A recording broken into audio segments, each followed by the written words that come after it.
이렇게 축복합니다. 성탄의 기쁨이 당신과 함께 할 줄 믿습니다.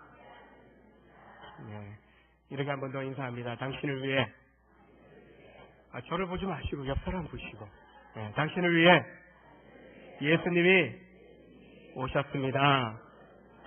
이렇게 물어봅니다. 기쁘시죠? 역사를 영어로 히스토리라고 합니다. 합성어인데요. 히스하고 스토리, 이제 그의 이야기, 그분의 이야기다. 그래서 역사는 하나님께서 만들어 가시는 이야기다라고 이야기합니다. 인류 역사를 시간상으로 배열할 때 보통 주전, 주후, 우리가 BC, AD 이렇게 이니셜로 나누게 되죠. BC는 알겠는데 Before Christ 해서 예수님 이전이다, 이렇게 좀 이해가 되는데 AD, 아노 도미니, 이게 이제 영어보다는 이제 보통 라틴어 쪽으로 이렇게 의미하는데, 신의 나이, 예수께서 태어나신 때 우리 주님의 해, 그런 의미를 갖습니다. 바로 우리의 어떤 시간적인 계산의 기준점이 예수님이 이 땅에 오신 것을 기준으로 예수님 이전, 기원 전, 기원 후 이렇게 나뉘어진다는 것입니다. 인류의 역사뿐만 아니라 개인의 역사도 마찬가지인 것을 보게 됩니다. 예수님을 만난 것을 기준으로 예수님 만나기 이전, 예수님 만난 이후에 그런 BC와 AD의 그런 기준도 나뉘어지는 것을 보게 되고요. 한 나라, 한 민족에게 있어서도 동일합니다. 복음이 들어오기 전에 우리 대한민국, 복음이 한참 들어올 때는 이제 조선이었죠, 조선. 그리고 대한제국으로 바뀌어지고 또 해방하고 대한민국, 이렇게 국호를 또 갖게 되어지는데, 복음이 들어오기 전에 모습과 복음이 들어온 이후에, 교회가 세워진 이후에 우리나라를 생각해 보면 완전히 바뀌어진 그런 모습을 우리가 보게 되는 것입니다. 즉, 복음을 통해서 예수님의 복음이 이 땅 가운데 들어오면서 놀라운 새로운 시대를 우리가 경험하게 되었다는 것이죠. 물론 우리는 100여 년 전에 복음이 처음 들어왔을 때 그때는 우리가 잘 몰라요. 다만 역사적인 기록과 이야기들을 통해서 우리가 듣고 또한 그때의 경험들을 우리가 간접적으로 하고 있는 것이죠. 언더우드 선교사님이 1885년 4월 5일 부활절 아침에 이런 기도문을 쓴 내용이 있습니다. 짧게 중간중간 제가 좀 소개해드리면, 제목이 보이지 않는 조선의 마음. 주여, 지금은 아무것도 보이지 않습니다. 주님, 메마르고 가난한 이곳 조선 땅, 나무 한 그루 시원하게 살아오르지 못하고 있는 이 땅에 저희를 옮겨다 심으셨습니다. 어둠과 가난과 인습에 묶여있는 조선 사람뿐입니다. 그들은 왜 묶여있는지도, 그것이 고통이라는 것도 모르고 있습니다. 고통을 고통인 줄 모르는 자에게 고통을 벗겨주겠다고 하면 의심부터 하고 화부터 냅니다. 조선의 마음이 전혀 보이지 않습니다. 그리고 저희가 해야 할 일이 보이지 않습니다. 그러나 주님, 순종하겠습니다. 지금은 우리가 항무지 위에 맨손으로 서 있는 것 같사오나, 지금은 우리가 서양 귀신, 양기자라고 손가락질 받고 있사오나, 저희들이 우리 영혼과 하나인 것을 깨닫고 하늘나라의 한 백성, 한 자녀임을 알고 눈물로 기뻐할 날이 있음을 믿습니다. 지금은 예배드릴 예배당도 없고 학교도 없고 그저 경계와 의심과 멸시와 천대함이 가득한 곳이지만, 이곳이 머지않아 은총의 땅이 되리라는 것을 믿습니다. 이 선교사님의 기도문 내용처럼 어둠만 가득하고 고통을 고통인 줄 알지 몰랐던 시대를 살았던 우리 조상들이었습니다. 바로 우리였다라고 볼 수 있죠. 그러나 불과 그 선교사역이 시작되어지고 10여 년 지난 이후에 원산에서, 평양에서 대부흥운동이 일어나게 됩니다. 회개운동이 일어납니다. 한일 합방되기 직전에 바로 놀라운 부흥의 역사가 저 북녘땅 가운데서 일어난 것을 보게 됩니다. 여성이 학교를 다니기 시작합니다. 죄를 자복하는 사람들이 일어나고요, 깨어졌던 가정이 회복되는 놀라운 역사가 복음이 들어오고 교회가 세워지고 학교가 세워지면서 일어난 놀라운 변화였습니다. 바로 이 땅 가운데 복음이 들어옴으로 우리나라의 역사가 바뀌어지게 된 것입니다. 누가 이런 새로운 시대를 열어주었습니까? 이스라엘 땅 가운데도 100여 년 전에 우리나라 이 땅 가운데에도 지금도 마찬가지로 놀라운 변화를 이끌어 가시는 새로운 역사를 이끌어 가시는 분은 이 세상 속에 임하신 예수 그리스도 여러분과 저의 주님이 되시는 줄 믿습니다. 세상에 오신 예수님을 만난 성도는 고린도후서 5장 17절의 말씀처럼 새 사람으로 거듭나서 새로운 삶을 시작한 것입니다. 예수님과 함께하는 인생길을 가는 성도는 날마다 새로운 삶을 열어가고 경험할 수 있어야 합니다. 성탄의 기쁨을 맞이하면서 예수님 탄생이 우리에게 어떤 의미가 있고 역사적으로 어떤 의미가 있는지 한번 생각해 보기를 원합니다. 그리고 예수님과 함께 우리가 새롭게 열어갈 그 시대를 바라보고 소망하면서 살아가는 복된 우리 온정의 성도들 되시길 주의 이름으로 축원합니다. 예수님께서 탄생하실 때 그 세상은요 로마가 천하를 호령하던 시대입니다. 오늘 1절에도 가이사 아구스도 역사책에서는요 세계사를 공부할 때에는 서양사를 공부할 때에는 옥타비아누스라는 이 이름으로 알려진 황제를 이야기합니다. 로마의 이 통치권을 이 옥타비아누스가 완전히 이제 통일 로마를 이루는 그런 영광을 누리고 그리고 그가 첫 번째 황제라는 그런 칭호를 갖게 되는 것을 보게 됩니다. 로마는 천하를 통일해가고 그리고 식민지를 거느리고 부흥해지고 성공한 그런 민족이 되어지지만 식민지 생활을 하던 유대 민족은 너무나 고통스러운 어둡고 절망의 시간들을 보내게 되는 것입니다. 바로 그 어둠의 세상 속으로 예수님이 오신 겁니다. 아구스도 지극히 높은 자다라는 의미를 갖습니다. 로마 황제의 말 한마디에 로마 통치하에 모든 나라 모든 민족이 엎드려야 됩니다. 굴복해야 됩니다. 그리고 그 명령에 움직여지는 겁니다. 로마 황제가 군인들을 징병하고 세금을 더 많이 거두기 위해서 그 목적을 가지고 로마 통치 아래에 있는 모든 민족과 나라 가운데 호정령을 내리게 됩니다. 식민지 상황이던 유대인들에게 있어서는 이제 또 이제 수탈당해야 되는 그런 형편, 어둠의 또 험악한 그런 여정을 가야 되는 상황에 놓이게 된 것이죠. 호적 조사를 하려면 자기 고향으로 돌아가서 자기 호적지로 한마디로 호적지로 돌아가서 등록을 해야만 했습니다. 교통이 불편했던 당시에 많은 사람들이 장거리 여행을 떠나야 했습니다. 아기 예수를 잉태했던 마리아도 남편 요셉을 따라 유대 땅 베들레헴을 향해서 먼 여행을 해야 했습니다. 이처럼 예수님은 가장 힘들고 어두운 세상 속으로 들어오신 것입니다. 뭔가 택한 백성이 잘 될 때가 아니에요.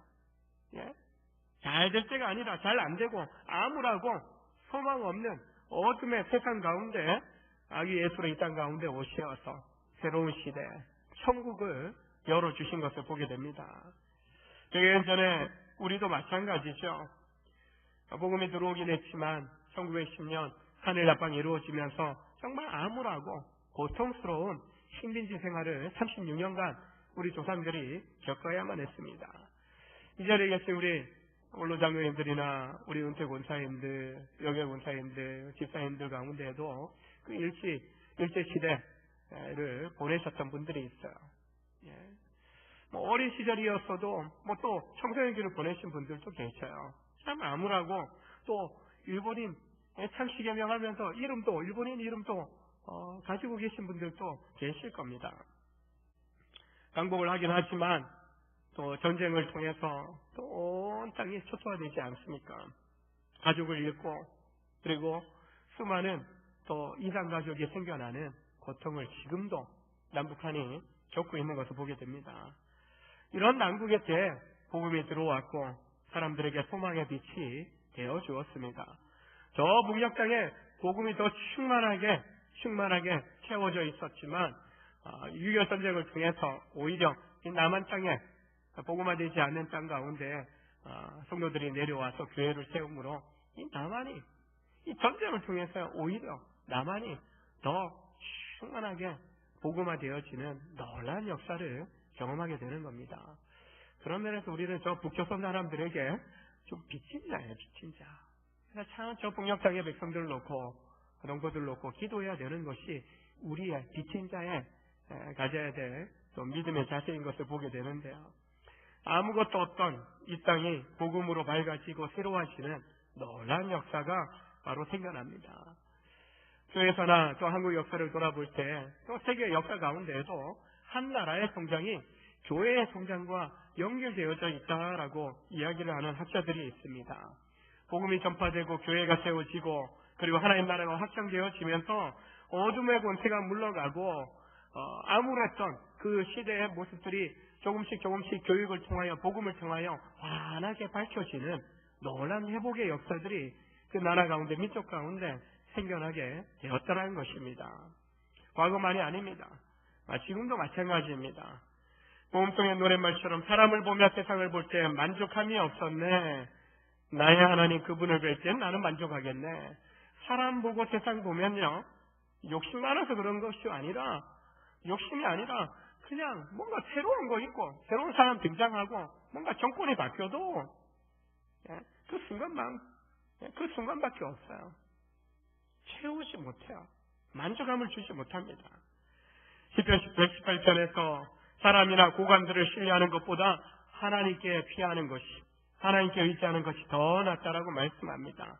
세상은 결코 우리를 만족시켜 줄 수 없고 우리를 완전하게 행복하게 만들어 줄 수 없는 것입니다. 전도서 기자는 해 아래에는 새 것이 없나니, 해 아래에는 새 것이 없다. 새롭게 물건이 만들어지고 새로운 기술이, 새로운 놀라운 이야기에 그런 발전들을 이뤘다라고 하지만 잠깐 좀 지나면 또 새로운 질병들이 발견되어지고요. 여전히 희귀병 고통당하는 수많은 사람들이 있는 것을 보게 됩니다. 새로운 사람이 세워지지만 잠깐입니다. 영원하지 않습니다. 자기의 만족 위해서 이기적으로 대부분의 사람들이 살아가는 것을 보게 됩니다. 새로운 것을 갈망하지만 세상에는 소망이 보이지 않습니다. 그러나 2000년 전 어두운 세상 속으로 찾아오신 예수께서 새로운 시대를, 천국을 열어주셨던 것처럼 지금도 예수께서 이 땅 가운데 복음으로 어두워진 세상을 밝혀주시는 빛이 되어주고 계신 줄로 믿으시길 바랍니다. 예수를 만났고 예수님과 함께하는 인생을 우리가 계속적으로 살아가야 됩니다. 먼저 복음의 빛을 경험한 성도들이 이 세상의 어둠의 일을 벗고 복음의 빛으로 새 옷을 입어야 하는 것입니다. 주님 앞에서 내 인생이, 우리의 가정이, 우리의 교회와 또 나라와 민족을 위해서 우리가 간절히 기도해야 합니다. 선교사의 그 기도처럼 지금도 여전히 밝게 빛나고 있는 것처럼 보였지만 삶의 구석구석에 어두워 악함으로, 죄악으로 어두워지고 또 힘들어 있고 정말 가려져 있어서 고통당하는 많은 인생들이 있는 것을 보게 됩니다. 이 시대 가운데서도 우리는 복음의 빛으로, 생명의 빛으로 오신 주님을 향하여 이 어둡고 캄캄한 시대에 주님이 오셔서, 주님이 임하셔서 다스려 주옵소서, 밝게 비춰 주옵소서 간절히 기도하고 복음의 빛에 자녀 삼아주신 그 부르심대로 빛을 비추는 삶, 복음과 함께 살아가는 삶을 살아갈 때, 성찬의 이 기쁨과 성찬의 이 생명의 빛을 나누는 삶을 살아갈 때 우리 먼저 믿은 성도들을 통하여 이 어둠을 밝혀주시는 주님과 함께 동행하고 그 주님의 또 쓰시는 빛의 또 도구가 되어서 놀랍게 이 세상을 비추는 그런 축복의 삶을 우리가 살아가게 될 줄로 믿습니다. 세상에 오신 예수님은 화려한 왕궁으로 오시지 않으셨습니다. 뭔가 변화, 역사를 이루려면 권세를 잡아야지, 뭔가 돈이 있어야지. 근데 대통령이 된다고 다 마음대로 할 수 있는 거 아니잖아요. 우리 한두 번 경험해본 거 아니잖아요. 정권 바뀐다고 새로운 국회의원이 세워진다고 달라지는 거 아니에요. 할 수 없는 것도 있어요. 전지전능한 대통령, 전지전능한 국회의원, 그 어떤 위정자는 없는 것을 보게 됩니다. 한계에 부딪힙니다. 모든 사람을 만족시킬 만한 이 땅의 그 어떤 권세자도 재력가도 없다라는 것입니다. 결코 권세 있는 자로, 힘 있는 자로 주님이 오신 것이 아닙니다. 약하고 가난한 인생 가운데 평범한 모습으로 오셨습니다. 비천에도 너무 비천한 모습으로 태어나셨는데 말 부위에 누인 그 모습으로 오셨습니다. 가장 힘없는 아기, 우리 4층에 내려가면 유치부실에 이제 안겨 입고 이제 막 걸음마 떼고 하는 아이들이 있어요. 좀 큰 아이들도 뛰어다니는 아이들도 있어요. 그러나 그 아이들이 무슨 힘이 있겠습니까? 힘없는 아기로 가장 가난한 인간의 모습으로 주님이 오신 겁니다. 왜 이처럼 미천한 모습으로 오셨습니까? 우리 인생이 죄로 말미암아 미천한 상태에 있었기 때문입니다. 권세 있는 가문의 자손으로 태어나 세상을 바꾸려고 하지 않으셨습니다. 권세 있는 왕으로, 장군으로 그렇게 오신 것이 아닙니다. 가난한 목수의 아들로 태어나셔서 소외되고 가난한 자들 그리고 죄인들의 친구가 되어 주셨습니다. 병든 자들, 사람들이 무관심하고 또한 배려하지 않지만 그런 병든 자들을 고쳐주시고 그들 가운데 새로운 인생 살아갈 소망을, 생명을 부어주셨던 것을 보게 됩니다. 예수님은 십자가에서 엘리 라마 사박자니 나의 하나님 어찌하여 나를 버리십니까? 사랑하는 아들의 그 부르짖음에, 고통스러운 부르짖음에 하나님 반응하지 않으셔요. 대답하지 않으셔요. 하나님 아버지께 우리의 죄를 짊어지고 십자가에 달리셨지만 그 죄 짊어지신 그 주님, 대속 제물이 되신 주님의 그 부르짖음에 하늘 아버지는 버리십니다. 응답하지 않으셔요. 그래서 우리 주님은 홀로 있는 분, 가족 이런 슬픈 가운데 있는 분, 내일에 대한 소망이 보이지 않는 그 분들의 그 마음의 고통을 우리 주님이 잘 아셔요. 버림받아 보셨기 때문에, 이뤄져 버리고 홀로 그 십자가 지시며 고통당해 보셨기 때문에 너무나 잘 안다는 겁니다. 아무도 나를 몰라줄 때 나를 위해 낮아지신 예수님이 십자가를 통해 우리가 새롭게 될 기회를 열어주신 것입니다. 이사야 53장 5절의 말씀 우리가 잘 압니다. 그가 찔림은 우리의 허물 때문이요 그가 상함은 우리의 죄악 때문이라. 그가 징계받음으로 우리가 평화를 누리고 그가 채찍에 맞음으로 우리는 나음을 입었도다. 죄짓고 상처 입고 또한 잘못된 것은 난데 우리 주님이 십자가에서 다 짊어 주셨더라는 겁니다. 약하고 비참한 인간으로 오셔서 우리의 인생을 바꾸시고 새로운 시대를 열어주신 것입니다. 그 주님이요 2000년 전에만이 아니라 저 이스라엘 땅에만이 아니라 지금도 우리 가운데 오셔서 우리와 함께 하시면서 새로운 하나님 나라를 열어가시길 원하시는 줄로 믿으시길 바랍니다. 성도된 우리가 다른 사람에게 영향력이 있는 삶을 살아가게 되어 있습니다. 먼저 그런 영향력을 끼치려면 예수님처럼 낮아져야 됩니다. 자기를 부인하고 자기 십자가를 지고 예수님을 따르라고 분명히 말씀하셨습니다. 낮아지심, 겸손함이죠. 권세를 얻고자 힘쓰는 것이 아니라 오히려 낮아져서 변화를 위한, 새롭게 하기 위한 통로로 쓰임받아야 함을 보여주는 것입니다. 누군가를 좀 변화시키기 위해서 이끌기 위해서 잡아당기면 둘 다 힘들어요. 누군가를 올려주려면 밑에서 받쳐야 됩니다. 받쳐야 돼요. 우리 주님이 왜 성육신 하셨습니까? 왜 내려오셨습니까? 그 하늘 보자 버리고요. 아무리 끌어달리고 은혜를 부어줘도 스스로 못 올라와요. 그 비참한 상태에 그냥 죽어가는 거예요. 그래서 우리 주님이 내려오신 겁니다. 그리고 겸손히 낮아지셔서 엎드리셔서 주님이 우리를 받쳐주시는 거예요. 예? 올려주시는 것입니다. 우리가 주님 닮은 삶을 살아간다라고 할 때 우리는 주님을 따라 겸손한 사랑, 겸손한 섬김을 실천해야 하는 것입니다. 따라서 고백합니다. 주님처럼 낮아지겠습니다. 주님처럼 겸손하겠습니다. 그런 자세를 통해서 다른 사람들을요 우리는 변화시킬 수 있는 겁니다. 교회 안에서도 마찬가지예요. 누군가가 실력이 있다고 누군가가 똑똑하다고 막 끌려고 하면 안 따라오더라고요. 근데 주님처럼 낮아지면요 조금씩 말하지 않아도 그 섬김의 모습, 섬김의 고백을 통해서 사람들이 마음이 바뀌고 행동이 바뀌고 달라지는 것을 보게 됩니다. 그럼 가정 안에서도 마찬가지 아니겠습니까? 부모가, 엄마 아빠가 아무리 강압적으로 가르치려고 하고 뭔가 변화시키려고 할 때보다도 여러분 자녀들한테 무릎 꿇어봤습니까? 저 꿇어봤어요. 몇 번이나 꿇어봤어요. 저도 잘못한 거 있지만은 낮아지는 거죠. 함께 우는 거예요. 그러면 애들이 달라져요. 마음이 달라지고 생각이 달라지고 행동이 달라져요. 근데 걔들이나 우리나 똑같이 이 재성이 남아 있어갖고 한 번으로 안 돼요.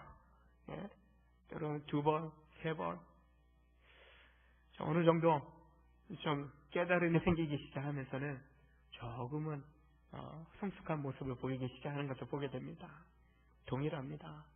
우리는 누군가를 바꾼다, 변화시킨다. 내가 바꾸고 내가 주님 닮은 모습으로 낮아지면 어느 순간 달라지는 모습들, 변화되는 모습들을 우리가 보게 되는 거죠. 세상 속에서도 마찬가지입니다. 내가 실력 쌓고 또한 내가 밟고 올라가서 그 권세를 가지고 내가 뭔가 해보겠다. 아니요. 지난날 그들이 우리가 뭔 짓을 했는지 뭔 일을 했는지 다 아는 거죠. 함께 할 때 그리고 올라가면서도 어떤 영향을 끼치는 자리에 올라간다 할지라도 그 과정 속에서 어떻게 주님 닮은 모습으로 살았는지를 그들은 본다라는 거지요.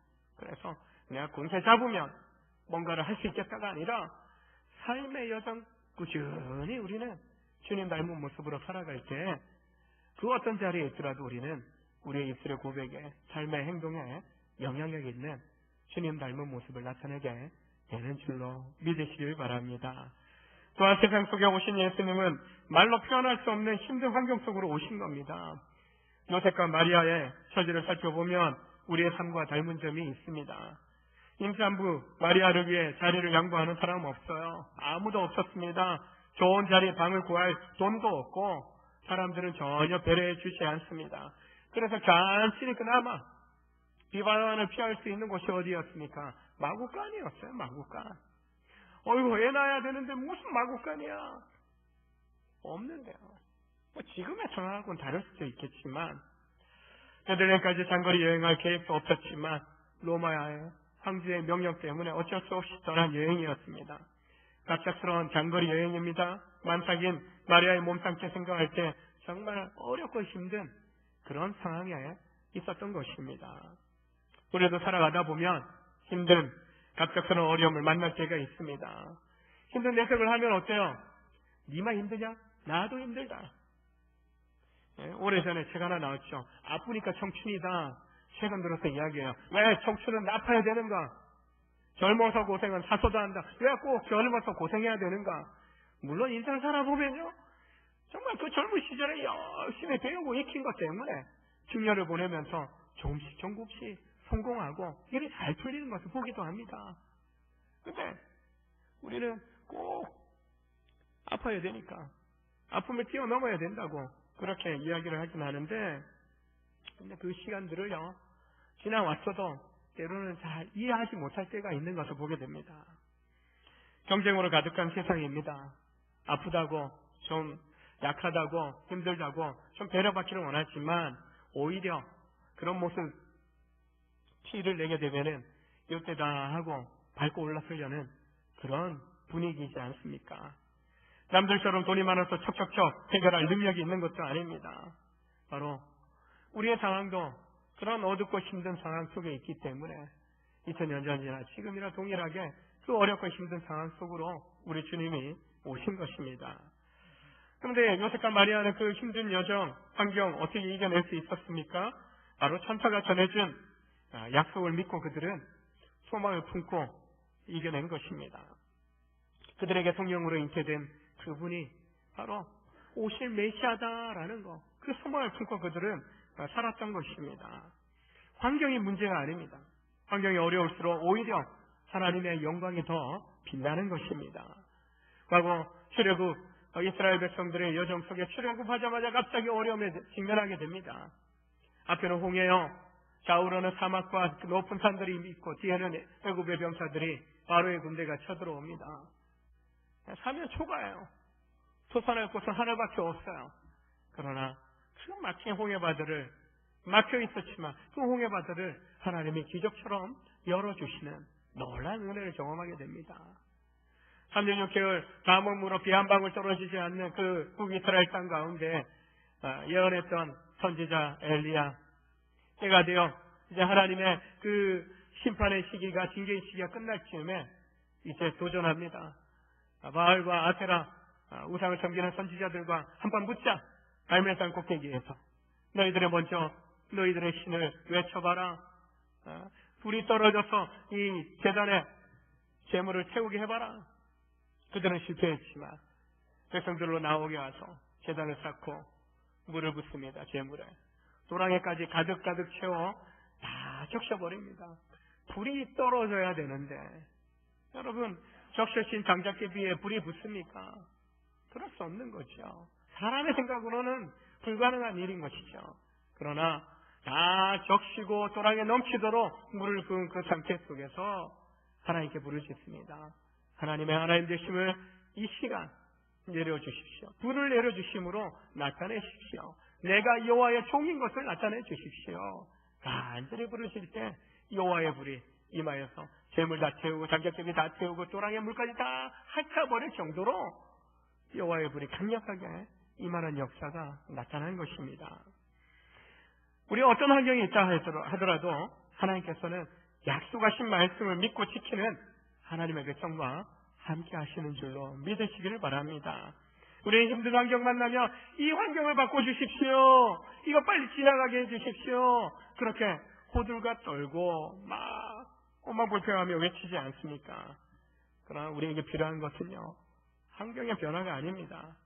반드시 구원하시고 은혜 베푸실 것이라는 하나님의 약속을 믿는 믿음이 필요한 것입니다.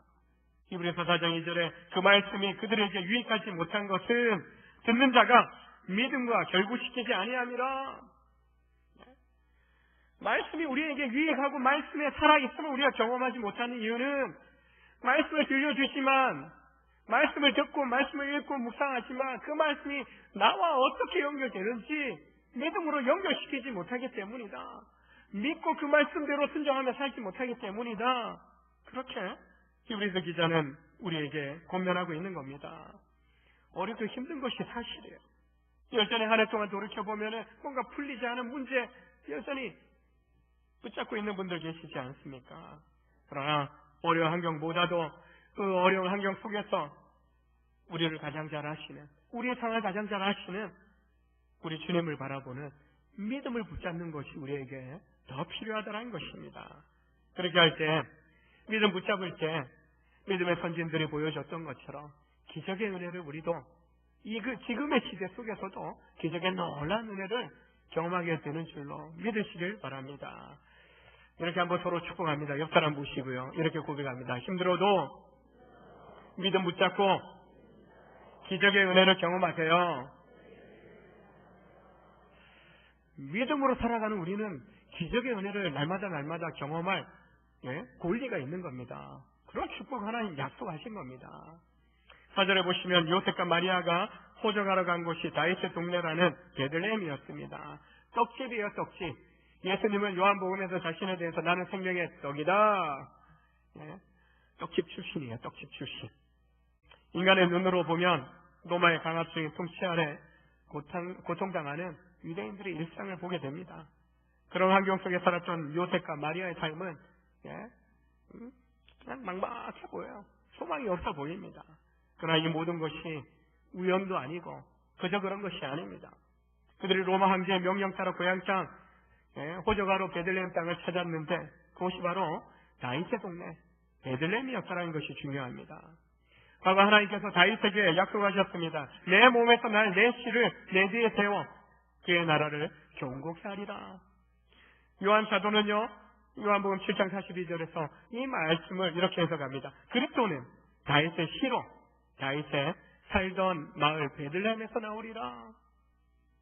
유대 땅 베들레헴에 대하여 결코 작은 동네가 아니라는 거예요. 메시아가 나실 땅, 우리 주님이 오실 땅이기 때문에 힘든 환경 극복하고 요셉 마리아가 다윗의 동네 베들레헴으로 와야만 했던 것은요, 아구스토 로마 황제가 그렇게 호정령을 내렸기 때문이기도 하지만 그들은 베들레헴 땅에서 태어나실 메시아, 다윗의 자손으로 오실 메시아, 그분이 그 약속을 이루셔야만 했기 때문에 하나님은 로마 황제의 호정령이라는 정치적인 권력을 이용해서 하나님의 섭리 가운데에서 하나님의 약속이 이루어지게 하셨던 것을 보게 됩니다. 예수께서 어둠의 세상 속으로 낮아지신 것은 하나님의 약속, 이 땅의 백성을 구속하리라, 구원하리라는 약속을 성취시키기 위해서 오신 것입니다. 우리가 지금 어떤 어려운 환경 속에 살고 있든지 그것은 결코 재수 없어서 우연히 지나가는 것들 중에 하나의 인생이 아니란 겁니다. 바로 그런 환경, 그런 상황 가운데 임하신 예수 그리스도를 통해서 우리 인생이 새로워지고 하나님의 약속을 성취해가는 통로로 우리를 쓰시길 원하신다는 것입니다. 예수님이 그런 놀라운 역사의 주인공으로 오신 것처럼 우리의 인생이라는 역사 속에서, 이 시대의 역사 속에서 그냥 왔다 가는 존재가 아니라 하나님이 잡아주시는, 또 하나님 믿고 의지하는 그 사람을 통해서 하나님의 구원의 역사의 일꾼으로 삼아주신다는 것입니다. 그래서 우리가 인생길에서 만나는 어려움에 대해서, 힘듦에 대해서 두려워하지 않아야 됩니다. 연약하고 절망케 하는 상황에 직면해도 결코 우리는 염려하지 않아야 됩니다. 왜냐하면 우리 주님 예수님께서 함께 하시기 때문에, 함께 하시기 때문에 그 믿음으로 우리는 이겨낼 수 있다는 것입니다. 지금도 우리 주님 우리를 통해서 새로운 역사를 열어가기를 원하십니다. 내일 모레가 성탄절입니다. 여전히 사람들은 예수님 없는 성탄절의 주인공이 누구인지, 왜 성탄절이 이 시대에 필요한지 알지도 못하고 흥청망청 자기도 원하는 즐거운 시간으로 보냅니다. 그러나 우리 성도들은 다르죠. 성탄의 의미를 아는 사람입니다. 성탄의 의미를 다르게 전하고 보여주는 삶을 살아야 됩니다. 많은 사람들이 이 세상 속에 임하신 예수님을 알지 못하고 있지만 이 세상 가운데 왜 오셨는지 우리는 아는 사람입니다. 알려줘야 되고요, 또 전할 수 있어야 하는 것입니다. 그래서 여전히 어둠 가운데, 또 비천한 인생 가운데, 죄악 가운데, 힘든 환경 속에서 원망불평하면서 대통령 탓하고 국회의원 탓하고 정치인 탓하고 세상 원망하며 살아가는 이 시대의 사람들 가운데 구원의 빛으로 오신, 이 어둠을 밝히러 오신 그 주님의 빛을 환하게 비춰주고 보여주는 그런 복된 삶, 여러분과 제가 살아가야 할 줄로 믿습니다. 그래서 새롭게 지금도 새로운 인생길을 열어가기를 원하시며 우리를 붙들어 주시고 또 우리를 존귀하게 세우셔서 그 놀라운 통로 삼으신 주님 앞에 이 연말 성탄절을 맞이하면서 그런 축복의 통로로, 구원의 통로로 아름답게 쓰임받는 우리 모든 믿음의 성도들 되시길 주의 이름으로 축원합니다. 축원합니다. 기도하시겠습니다. 하나님 아버지 감사합니다.